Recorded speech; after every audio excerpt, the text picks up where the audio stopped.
Algunas escenas en este programa han sido recreadas.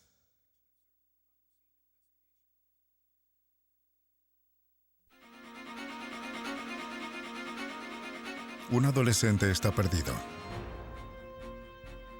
Una investigación policial expone la muerte de docenas de niños y adolescentes. Todos son atribuidos a un solo asesino. Un fotógrafo perpetra violaciones y torturas, documentando meticulosamente sus crímenes en video y cintas de audio. En un tranquilo vecindario, 4 personas son encontradas muertas. La policía se pregunta acerca de la clase de asesino que podría cometer estas atrocidades.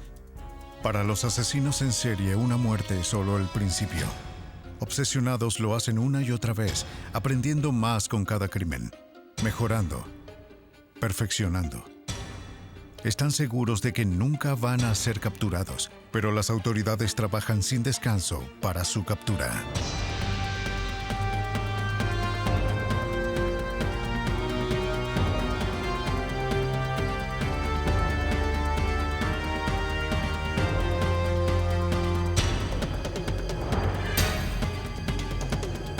Los nuevos detectives. Casos estudiados por la ciencia forense. Agentes especiales. Justo después de las 6 de la mañana, el 23 de enero de 1978, en California, la policía del condado de Sacramento llega a la casa de Terry y David Wallin, que han sido llamados por un vecino que escuchó ruidos extraños en la casa de David. De 22 años de edad, Terry Wallin ha sido brutalmente asesinada. La casa muestra signos de una intensa lucha entre Wallin y su asesino.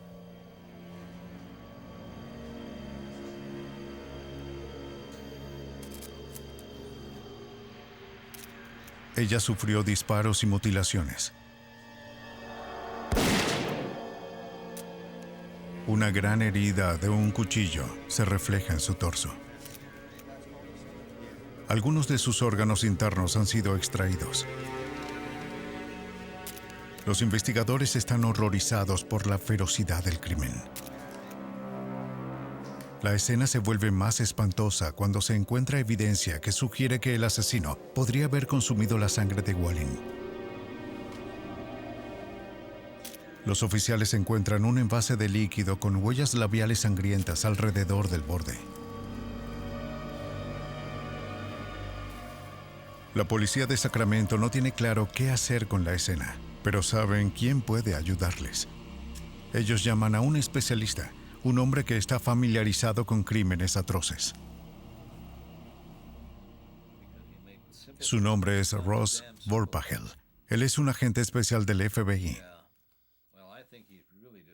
La brutalidad de la matanza hace que Vorpagel sospeche que el asesino no podría controlarse a sí mismo y que la muerte de Terry Wallin puede ser solo el comienzo de sus estragos. Simplemente no hay necesidad de destripar a una víctima, de llegar al interior y mutilar partes de su cuerpo, de cortar 10 centímetros de una arteria importante y habérsela llevado. Es decir, ya teníamos prueba de su demencia, por lo tanto era de esperarse un hecho tan atroz. Vorpagel llama a un colega en el FBI. Robert Ressler ha rastreado y capturado a algunos de los asesinos más peligrosos del mundo. Como un perfilador criminal para el FBI, él muestra los rincones más oscuros de la mente de un asesino. En la década de 1970, fue uno de los primeros en utilizar el término asesino en serie para describir a aquellos que asesinan una y otra vez.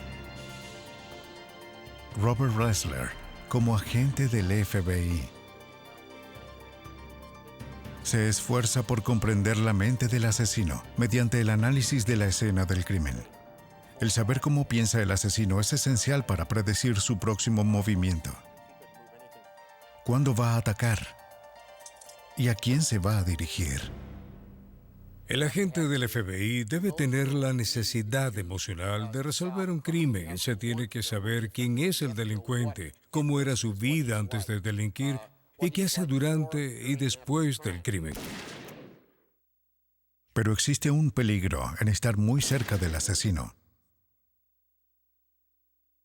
Ressler tiene muy en cuenta las palabras del filósofo alemán Friedrich Nietzsche, quien escribió que todo aquel quien con monstruos lucha, que se cuide de convertirse a su vez en monstruo. Cuando miras largo tiempo a un abismo, el abismo también mira dentro de ti.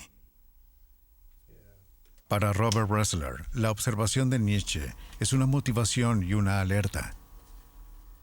Mirar el abismo para mí significa mirar hacia las profundidades, las grietas más oscuras de la mente del ser humano. Y cuando se dice, el abismo también mira dentro de ti, para mí eso significa que estoy viendo mi reflejo. Porque en cada asesino perverso, tú mismo, en parte, estás en ese lugar. En alguna parte de tu vida te pudiste haber desviado del camino. En la década de 1970, Ressler fue uno de los miembros originales de la Unidad de Ciencias del Comportamiento del FBI, el primer programa del FBI para investigar sistemáticamente motivaciones de un asesino. Ressler entrevistó en prisión a algunos de los asesinos más notorios de los Estados Unidos para aprender sus hábitos y actitudes. Hoy en día Ressler es un consultor privado, quien trabaja por todo el mundo para ayudar a resolver los crímenes. En enero de 1978, Ressler aplica sus conocimientos para ayudar a los investigadores del condado de Sacramento. Idean un perfil psicológico del asesino de Terry Wallin. Fue el primer paso para el seguimiento del asesino. Ressler comenzó su perfil examinando los detalles de la escena del crimen. Lo que se busca en una escena del crimen es la posición en la que el cuerpo fue dejado por el asesino. Se observa el estado del cuerpo desde el punto de vista si está vestido o desnudo y qué arma pudo traer el asesino a la escena para usarla y llevársela. Esos son algunos de los puntos que todos debemos pensar desde un principio. Después de que Terry Wallin recibiera el disparo, el asesino mutiló varias partes de su cuerpo en su propia cocina. Luego dejó las partes del cuerpo como un detalle que resultaría ilustrativo para Ressler. Debido a que el mayor número de asesinos en serie son hombres, en ese momento Vorpagel y Ressler concluyen que el sospechoso es un hombre. También suponen que es blanco, como la mayoría de los asesinos en serie estadounidenses. La brutalidad del crimen y la indiferencia aparente del asesino para dejar detrás las evidencias convencen a los agentes de que el sujeto tiene una enfermedad mental. Esto les ayuda a determinar la edad del asesino. Ressler sabe que los trastornos psicológicos por lo general comienzan en la adolescencia. Se necesitarían por lo menos 8 años para que el asesino crezca lo suficientemente trastornado para llevar a cabo los actos de violencia que infligió a Terry Wallin. Suponiendo que los síntomas comenzaron a los 15 años, Ressler calcula que el asesino estará a mediados o finales de los 20. Siendo mayor, él ya habría cometido varios homicidios atroces. Ressler va más allá. Él cree que el asesino es esquizofrénico, una enfermedad mental que se caracteriza por delirios, alucinaciones y comportamiento fuera de lugar. ¿Sí? ¿Desea algo? Oiga, ¿qué le sucede? ¡Déjeme! ¡Ayuda, policía!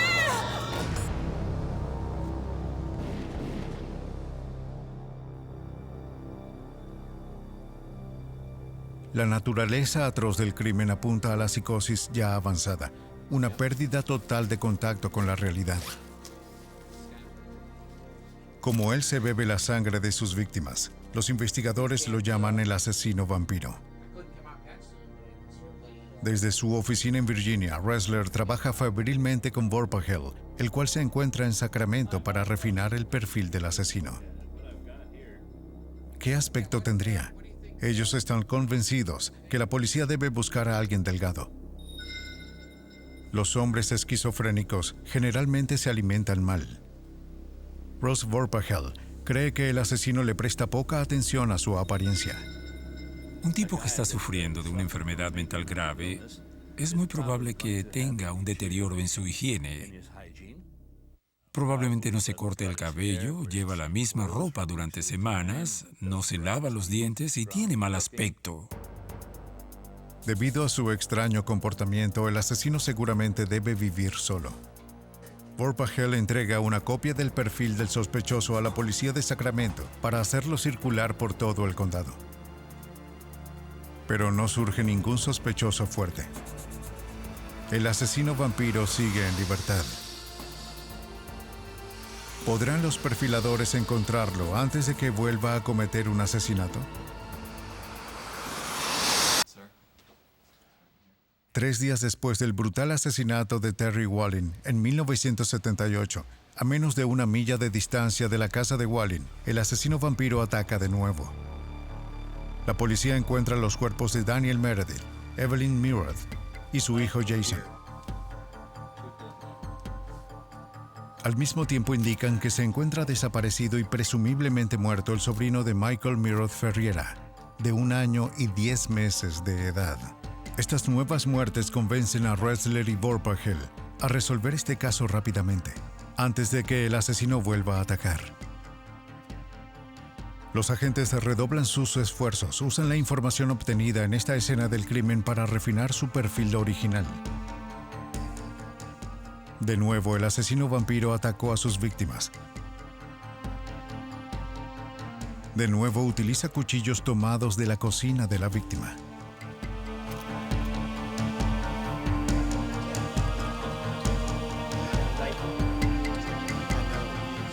Dos cuchillos se encuentran en la habitación y otro fue encontrado fuera.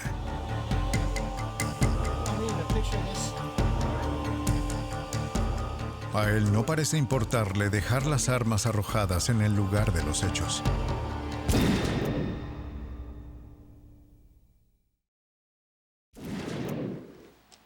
Estos datos le indican a los perfiladores que el asesino no está planeando sus crímenes. A pesar de que lleva un arma, le corta partes de su cuerpo con armas blancas que encuentra en el lugar y luego los deja allí. Tenemos un cuchillo que se utilizó para mutilar los cuerpos. Fue tomado de la cocina y luego se desecha en la escena del crimen. Al ver esto por segunda vez, sin duda recalco en mi mente que estamos tratando con un asesino altamente desorganizado. Organizado y desorganizado. Estas palabras describen el comportamiento de un asesino en serie antes, durante y después del asesinato.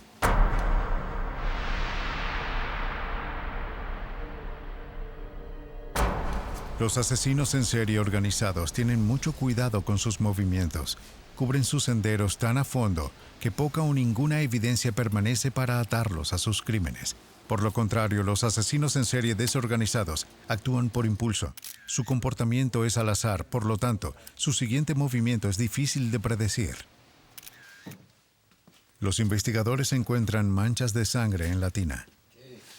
Perfiladores creen que el asesino vampiro pudo haber tomado un baño en una mezcla de agua y sangre. Los crímenes son cada vez más espantosos, el asesino más cruel y desorganizado. Ahora bien, sabemos que una persona común no va a llenar una tina con agua y sangre y tomar un baño.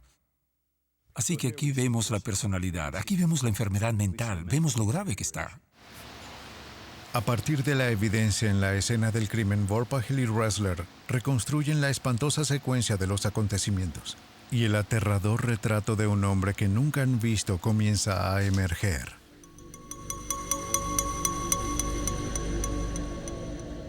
La evidencia refuerza la creencia de los agentes que la apariencia del asesino vampiro seguirá deteriorándose. Él probablemente no habrá cambiado de ropa. A menos que él esté soltero y viva solo, el asesino posiblemente no podrá pasar inadvertido.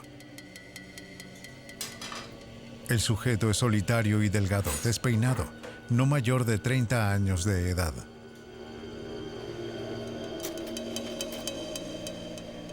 Los investigadores quedan desconcertados cuando una camioneta de color rojo robada a Daniel Meredith, víctima de un asesinato, aparece en una corta distancia.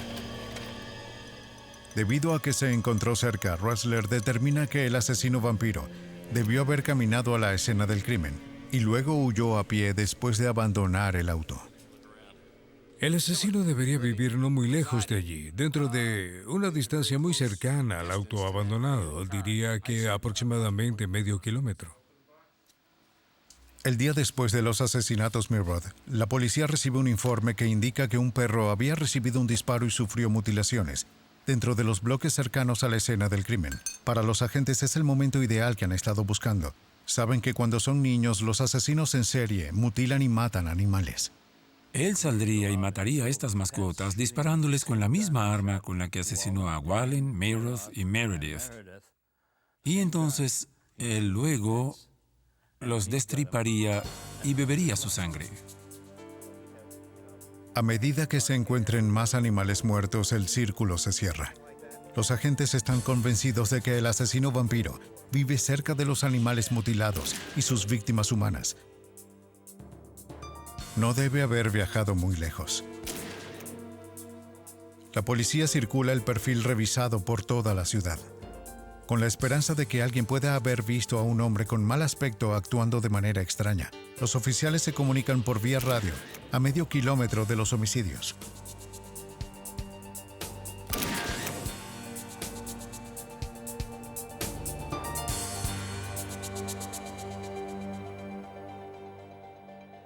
Cuando una mujer de 20 años está saliendo de un centro comercial en Sacramento, un hombre extraño se acerca a ella. Al enterarse de los crímenes del asesino vampiro, la mujer contacta a la policía.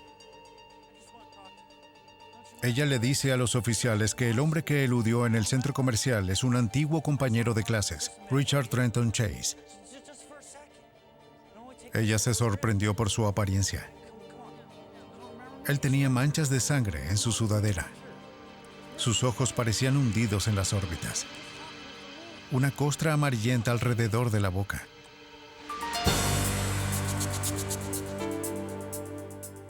Según la descripción de la mujer, Chase encaja en el perfil del asesino vampiro.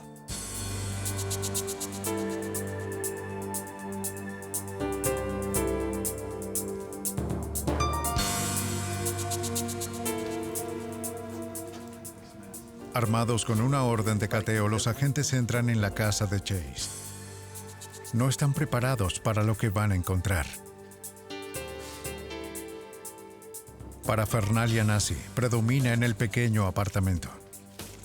El lugar está lleno de folletos sobre conspiraciones extraterrestres. El caos en la sala de estar de la casa se ajusta al perfil de una persona con una mente igual de caótica. En la cocina, la policía encuentra aparatos salpicados de sangre, así como artículos de periódicos sobre el asesinato de Terry Wallen.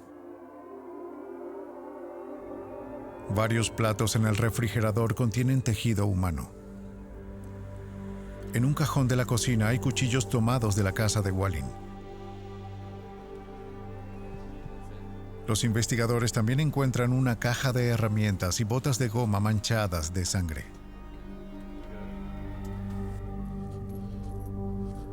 Chase es detenido y acusado de 6 cargos de asesinato en primer grado, entre ellos el asesinato del sobrino de Evelyn Mirrod, de 1 año y 2 meses de edad, Michael Ferriera, cuyos restos se encuentran a poca distancia del apartamento de Chase.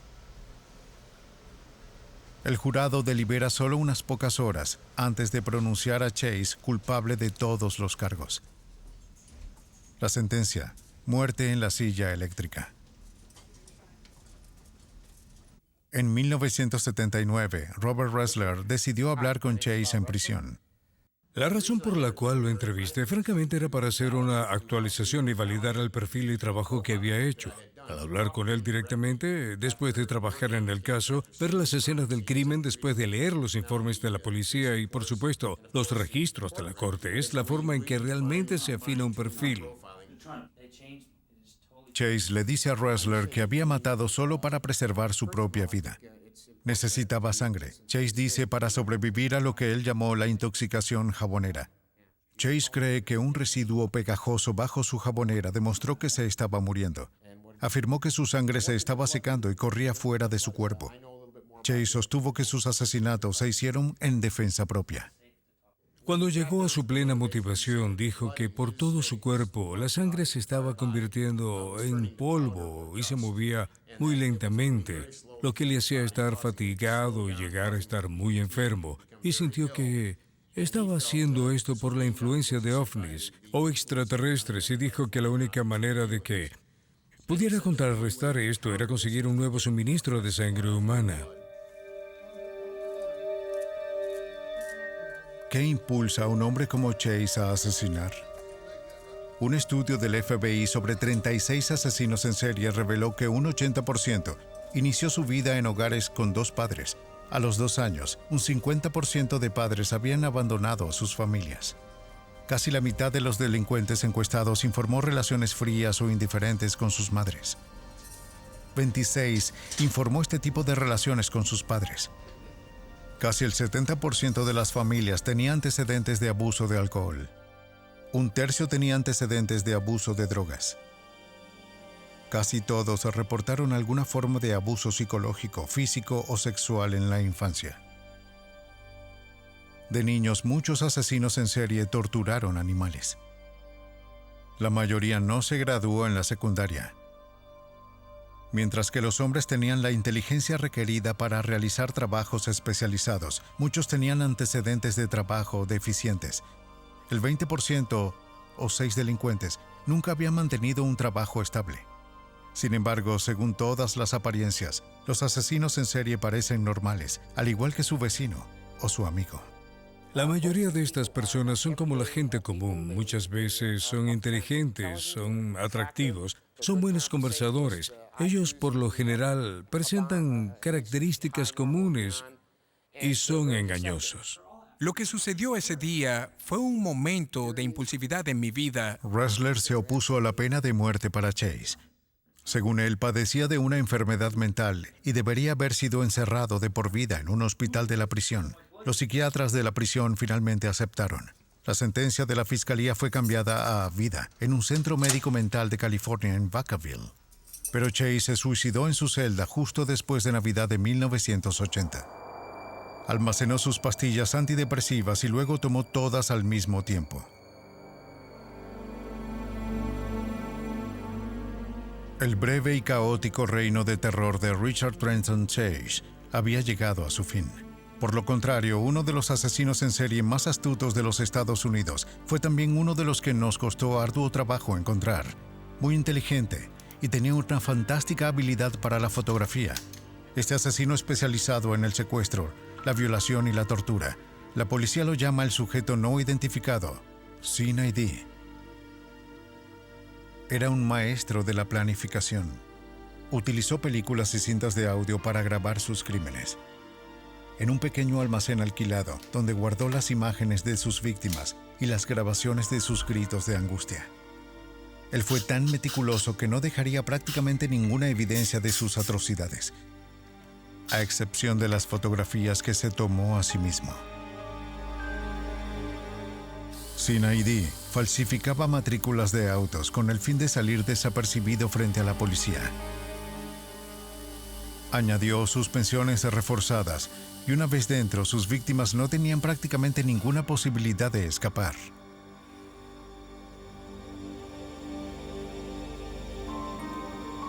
Durante 5 años viajó de estado a estado, sin permanecer en un lugar demasiado tiempo. Él era autosuficiente, financió sus delitos de secuestro, abuso sexual y tortura con otro crimen. Él era un experto falsificador. Estaba seguro de que nunca sería capturado.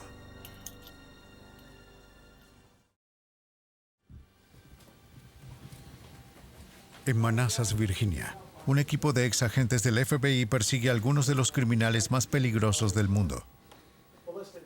Se hacen llamar el Grupo Academia. Entre ellos se han acumulado años de experiencia en la investigación de los asesinatos en serie. Robert Hasselwood y Peter Smerick son expertos en perfiles psicológicos de criminales. Si en la vida eres una persona impulsiva y actúas sin pensar, entonces, en una escena del crimen puedes ser muy descuidado y esto es un reflejo de tus actos.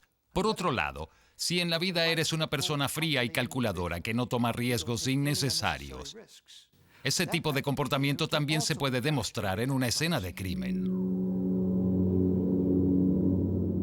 A pesar de la evidencia en una escena del crimen, la categorización de los asesinos en serie es difícil. Algunos asesinos en serie demuestran una mezcla de costumbres desordenadas y organizadas. Sucede que un investigador empieza a buscar en una escena del crimen y trata de poner al delincuente en una de estas categorías bien organizadas. Él va a estar decepcionado cuando la persona se detiene y no se ajusta a estas categorías.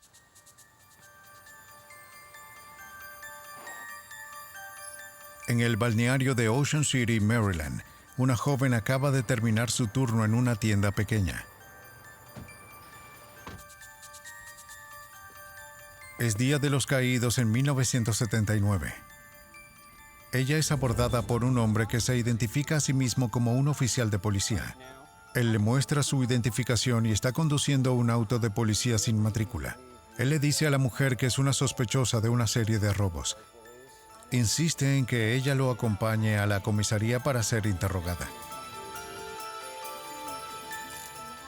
Le coloca esposas y la empuja al auto. Es el comienzo de la experiencia más larga y aterradora en la vida de la mujer. El hombre no es un oficial de policía. Él es sin ID. Y ella es su última víctima.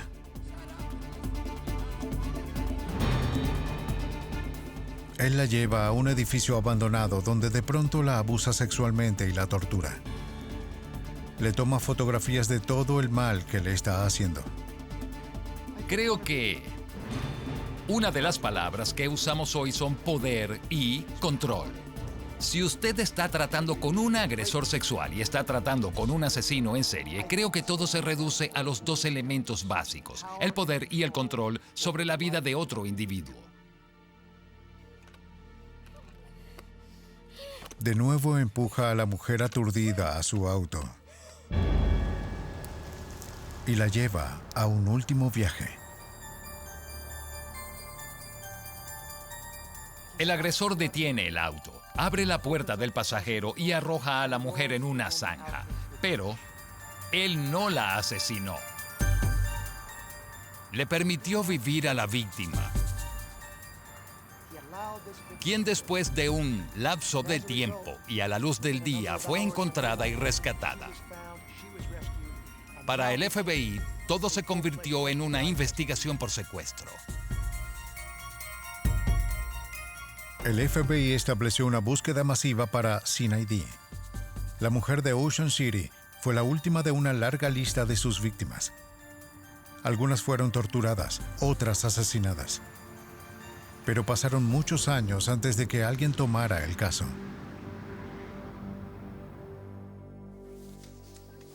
Al mismo tiempo que el FBI busca a Sin ID, el servicio secreto estaba tras la pista de un falsificador muy difícil de encontrar. Un hombre que habitualmente paga con billetes falsos de $20 a empleados confiados en tiendas en centros comerciales en la región central y la costa este. Un elemento sobre cualquier agencia policial, no importa lo efectiva que pueda ser, se necesita un poco de suerte y la cooperación de una ciudadanía alerta. En este caso, una empleada en alerta relató haber hablado con un cliente que se encuentra actualmente en la tienda. Notificó a la seguridad del centro comercial. Por su parte, ellos notificaron a las autoridades locales y dentro de un corto periodo de tiempo, el sospechoso fue detenido. La policía detiene a un hombre, James Mitchell de Bardeleven. El servicio secreto descubre rápido que de Bardeleven no es un falsificador estándar.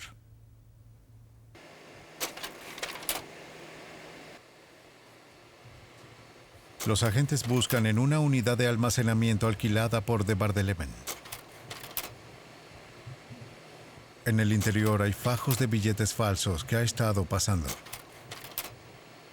Pero para su sorpresa, los agentes también descubren una colección grotesca de imágenes y grabaciones de audio. En el descubrimiento de 1983 se halla el foco de la investigación del FBI.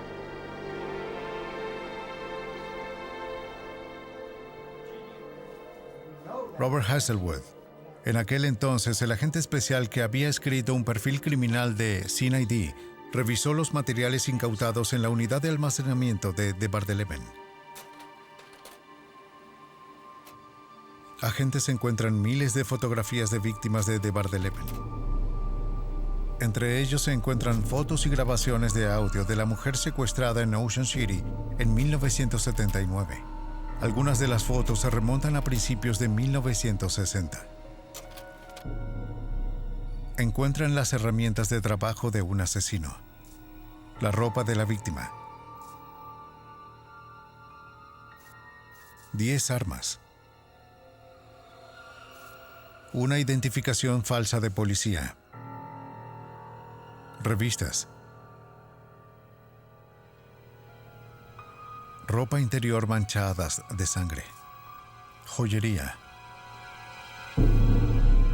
7 matrículas de vehículo que le permiten a Bardeleven recorrer la ciudad en auto para cometer sus crímenes. El FBI también encontró notas escritas a mano que contenían códigos que se referían a crímenes pasados y futuros. A pesar de haber descubierto la colección de imágenes y sonidos incriminatorios, los agentes tienen un problema. El rostro del asesino sigue estando literalmente fuera del marco de las fotografías que se han capturado con las víctimas. Los investigadores tendrán que probar que Bardeleven es el hombre de las fotografías si van a vincularlo de manera concluyente a los abusos y muertes. Durante su carrera en el FBI, Peter Smerick era un experto en fotografía forense. El servicio secreto le envía una serie de fotografías de Bardeleven para analizar. Varias muestran el torso desnudo y los brazos descubiertos. Smerick centra su atención en los brazos. Estos tienen un patrón distintivo de pequeños lunares y pecas. Smerick le pide al servicio secreto que saquen temporalmente a Bardeleven desde su celda con el fin de fotografiarlo en la misma posición como sale en las fotos confiscadas. El primer movimiento es rentable. Cuando Smerick compara las fotografías tomadas por el servicio secreto con las que se encuentran en la unidad de almacenamiento, hallan los patrones de los lunares. Es la prueba que los agentes buscaban desesperadamente. En todos los años que trabajé con perfiles criminales, no puedo pensar en otro caso en el que el delincuente era un excelente fotógrafo. De manera tal que, sin saberlo, tomó sus propias fotografías de la escena del crimen y eso fue lo que terminó llevándolo a la cárcel. En 1984, Bardeleven fue juzgado y condenado a cadena perpetua. Hoy cumple su sentencia en una penitenciaría del estado de Texas. Bardeleven es uno de los criminales más peligrosos, en mi opinión. Él fue capaz de cometer una serie de crímenes durante varios años en una variedad de estados, y esos delitos nunca fueron vinculados a él. Eso le hizo extremadamente peligroso. Creo que está involucrado en muchos más delitos atroces, teniendo plena conciencia. Mediante el control de todas las variables, las armas, la ubicación y la víctima, un asesino en serie organizado puede deslizarse a través de cualquier persecución, saliéndose con la suya durante años mientras se oculta a la vista. Tal fue el caso de John Wayne Gacy, un prominente hombre de negocios del área de Chicago. Muy querido y respetado, Gacy ocultaba un terrible secreto. ¿Está el señor Gacy? En 1978, en Des Plaines, Illinois, Robert Piest, de 15 años de edad, fue reportado como desaparecido. Habiendo aprendido que Gacy estaba preparando una oferta de remodelación de una farmacia donde Robert Piest trabajó, el detective principal, José Kosenka, del Departamento de Policía de Des Plaines, va a la casa de Gacy. Gacy niega conocer a Piest, pero los investigadores sospechan. Una verificación de antecedentes revela que Gacy fue condenado una vez por el abuso sexual de un adolescente. Kosenka coloca a Gacy bajo vigilancia. Inicialmente cooperaba con la policía. Gacy se vuelve cada vez más hosco cuando la investigación de Kosenka continúa. Tenía una mirada agresiva. Se podía sentir su odio. No le importaba lo que estábamos investigando. Él estaba preocupado por tratar de mantenerse fuera del camino. Gacy amenaza con una demanda si la policía continúa su vigilancia.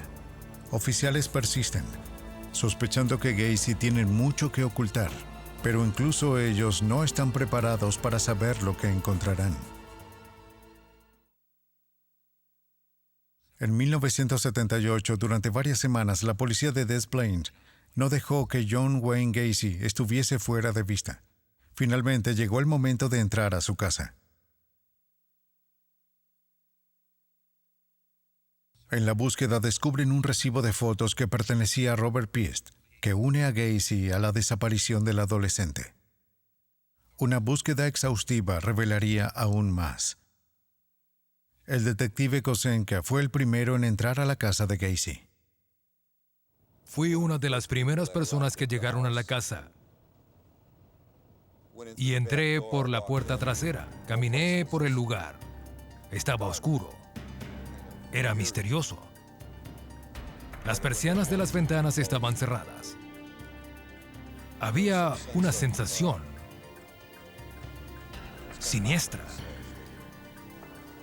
debido a que estábamos empezando a creer que podía haber gente sepultada debajo de la casa de Gacy, con base en la información que habíamos recolectado.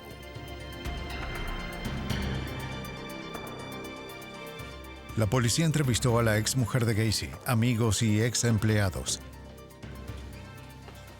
Salieron historias de Gacy con proposiciones de favores sexuales a sus trabajadores, que algunos habían desaparecido, y que su casa tenía un olor extraño.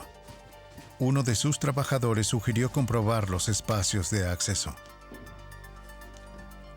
Después de un riguroso interrogatorio, Gacy admite a los detectives que 4 años antes, en 1974, asesinó a uno de sus compañeros homosexuales.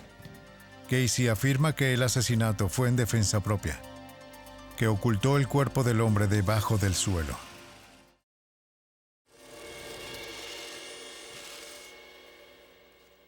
Entonces, Gacy sorprende a los investigadores. Él confiesa que asesinó a casi 3 docenas de hombres jóvenes y niños.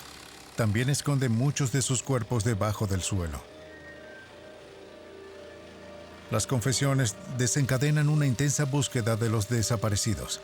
Los detectives examinan el espacio de acceso con la esperanza de encontrar a las víctimas de Gacy. Descubren 3 cuerpos en descomposición y partes de otros órganos. Pero la policía no se detiene con la revisión del espacio. Al saber que más cuerpos deben estar escondidos debajo de la casa, ellos penetran el suelo para encontrarlos.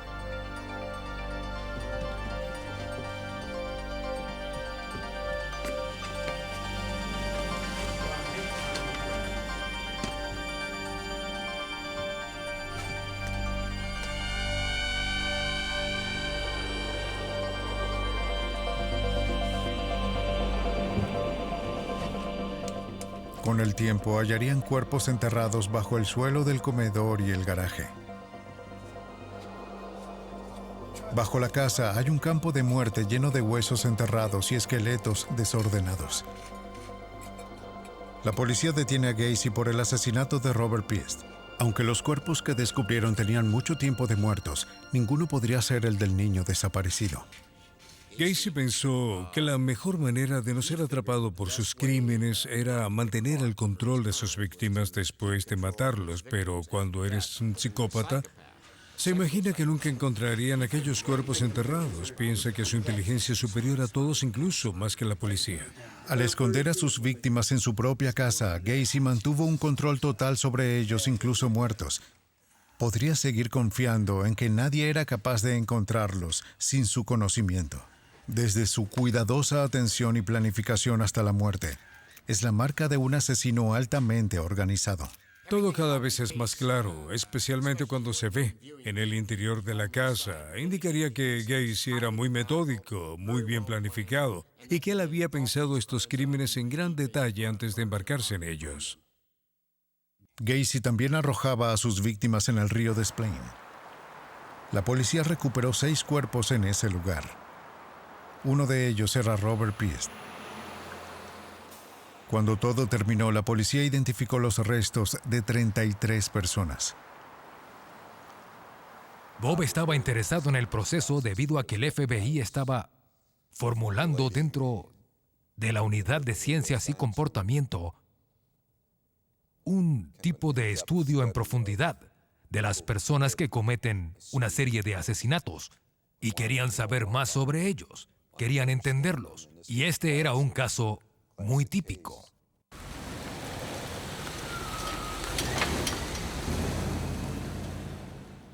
El objetivo de la Unidad de Ciencia del Comportamiento del FBI es el mapeo de la mente del asesino en serie.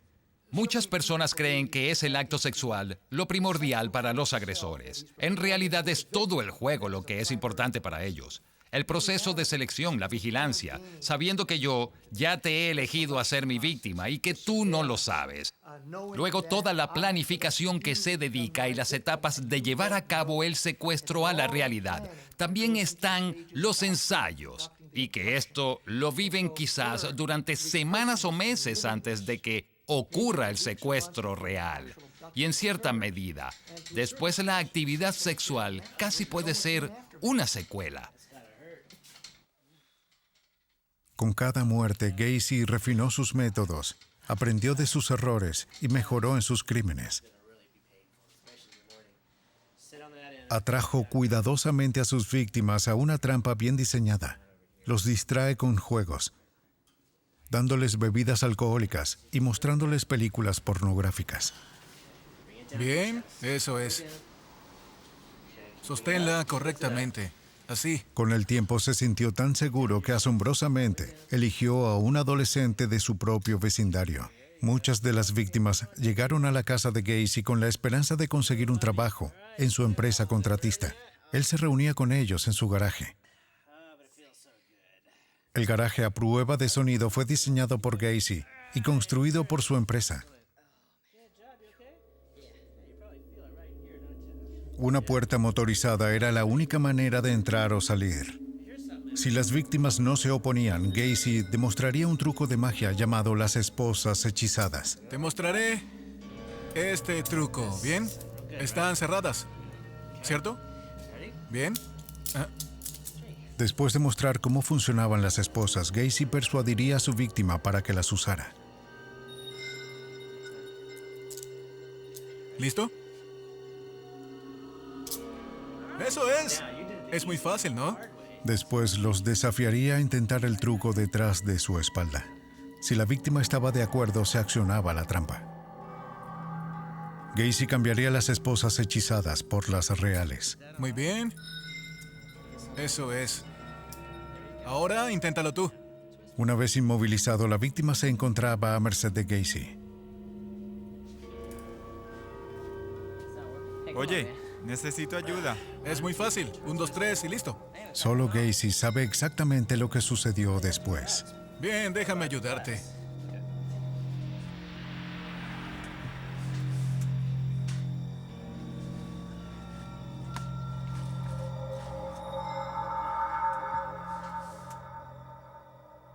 Al igual que el agresor sexual y asesino en serie James Mitchell de Bardeleben, Gacy pensó que había cubierto completamente sus pistas, pero los objetos encontrados durante la búsqueda en la casa de Gacy proporcionaron la evidencia clave, aunque la policía no lo sabía en ese momento. Los detectives descubren licencias de conducir, hebillas de cinturones, anillos y otros efectos personales. Ressler alertó a los investigadores sobre la importancia de estos objetos.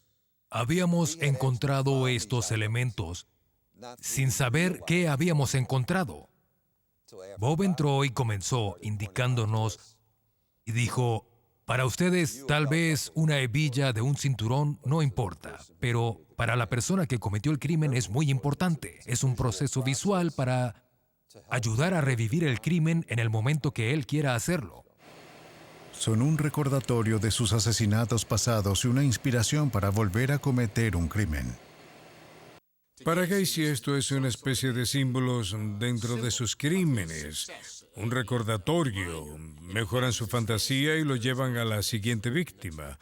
Quizás lo ve como un trofeo. Para el asesino en serie, el tener estos objetos a su alrededor mejoran sus fantasías. El objeto más perturbador que se encontraba en la casa de Gacy Era un mapa indicando los sitios de trabajo alrededor de los Estados Unidos, donde había trabajado como contratista. Ressler cree que probablemente Gacy no había limitado sus crímenes a Chicago. Parecía lógico que si Gacy viajaba y hacía esto en Chicago, también lo pudo hacer en otros lugares. Es por eso que creo firmemente que John Gacy asesinó a más de 33 personas. Creo que probablemente 2 veces ese número. Los equipos forenses desmantelaron la casa de Gacy. En total se recuperaron unos 27 cuerpos. ¿Cuántos más asesinó Gacy? La policía nunca lo sabrá. Durante 10 años, a partir de 1979, Ressler entrevistó a Gacy en prisión. Ressler se sorprendió al saber que había crecido a solo 4 cuadras de la casa del asesino en los suburbios de Chicago. Gacy incluso se acuerda de entregar víveres a la familia Ressler. Mencionó con detalles las distintivas macetas que la madre de Ressler utiliza. Gacy también tenía recuerdos más oscuros. Describió para Ressler una relación turbulenta con su padre. Ressler no se sorprendió. Casi todos los asesinos en serie que conoce cuentan historias similares. Me escapé de casa cuando tenía 19 años porque no podía llevarme bien con mi padre. Me refiero a que era dominante. Yo era tonto y estúpido, nunca llegaría a nada. Por lo que solo me fui por 3 meses y le dije al demonio con esto. Desde la prisión, Gacy hizo una pintura y se la envió a Ressler. Se mostraba a sí mismo vestido con un traje de payaso. Cuando empecé con maquillajes de payaso, me retrocedí a la niñez. Fue divertido ser un payaso, ya que podría ser uno mismo o simplemente dejarse llevar y actuar como un tonto. Si usted es un hombre de negocios que tiene que mantener una cierta relación y similitud en algunas cosas, todo el mundo te observa como una imagen, pero como un payaso con maquillaje en el que podría ser abofeteado, divertido y tener un buen tiempo. Es por eso que siempre me gustó hacer el payaso. En la pintura de Gacy se encuentra un bosque de árboles de hoja perenne rodeado de globos. Encontrándose en la parte posterior una frase que se lee: «Usted no puede esperar a disfrutar de la cosecha sin primero trabajar en los campos». Gacy negó explicar el significado de la pintura a Ressler o cualquier otra persona. Ressler cree que la pintura es un indicativo para descifrar más asesinatos. Dijo que puede salirse con un montón de cosas como estas cuando te comportas como un payaso, debido a que la gente te ve como algo gracioso. Los payasos pueden salirse sin duda alguna con la suya. John Wayne Gacy murió por inyección letal el 10 de mayo de 1994. Desde los primeros años de perfilado criminal en la década de los años 70, han sido identificados y capturados otros asesinos en serie. Nombres como el hijo de Sam, Ted Bundy y Jeffrey Dahmer se han dado a conocer a los agentes especiales y para un público alternativo que está fascinado y contradicho por sus crímenes. Los asesinos en serie son motivados por el control, por el dominio, por la disciplina, por la autoridad. Ellos tienen conceptos muy deformados de la interacción con otro ser humano. Ellos no miran a otro ser humano como un ser humano que es. Ellos lo ven como un objeto. Robert Ressler cree que los asesinatos en serie, si bien no se limitan a Estados Unidos, se han intensificado en este país desde el final de la Segunda Guerra Mundial. Apetecibles, parte de la razón tiene que ver con una cultura que idealiza y fomenta la violencia. La cultura produce, ya sabes, produce los crímenes violentos. Yo diría que el 75% de los asesinos en serie del mundo son productos norteamericanos. Suena muy extraño, pero ustedes saben, esto es América, es como el béisbol, el pastel de manzana, mamá y homicidios en serie. Es desafortunado, es trágico en cierto sentido que es la única cosa en el mundo de la criminología que los Estados Unidos ha roto absolutamente todos los récords. Perfiladores deben tener cuidado de que los pensamientos tóxicos de los que rastrean no los contaminen a ellos. Para el que mira fijamente en el abismo, existe el peligro de caer adentro. Ressler dice que los agentes especiales deben trabajar su camino de vuelta desde el borde cada día de sus vidas. He mantenido un equilibrio, creo que de manera consciente, aislándome a mí mismo del horror de lo que veo. Voy a trabajar a las 8, me detengo a las 5 y vuelvo a una vida normal. Yo tomo un trago, veo las noticias, corto el césped. He mantenido una perspectiva. Me he mantenido en sintonía con las personas normal de la sociedad. Para Ressler, el perfilado es mucho más análisis que drama. Observar, pensar, concluir y darse cuenta de que no hay respuestas fáciles o rápidas. El concepto en la película es que el perfilador va a resolver el caso solo y todo el mundo regresa a casa. Los perfiles son grandes herramientas globales del investigador, es una pieza más de ese rompecabezas. Y cuando se coloca todo junto, el resultado suele ser muy eficaz. Los perfiladores exploran las regiones más oscuras de la mente, arrastrando lo que está oculto a la luz del día. Solo entonces puede ser examinado y aprendido. El valor de los perfiles, como en el caso de Richard Chase, es dar a la policía algunos conceptos, algún retrato psicológico o una imagen del tipológico al tema que se está buscando, para darles una idea clara, porque de lo contrario es solo una habitación vacía. Estos agresores sienten que nunca pueden ser capturados, que son invulnerables. Sin embargo, con cada nueva víctima, cada gota de sangre, cada fibra o hebra de ADN en la izquierda en la escena del crimen, agentes especiales se profundizan en la mente de los asesinos. Tal vez llegará el día en que no serán necesarios los perfiladores, pero por ahora, los agentes especiales tendrán que seguir buscando en el abismo.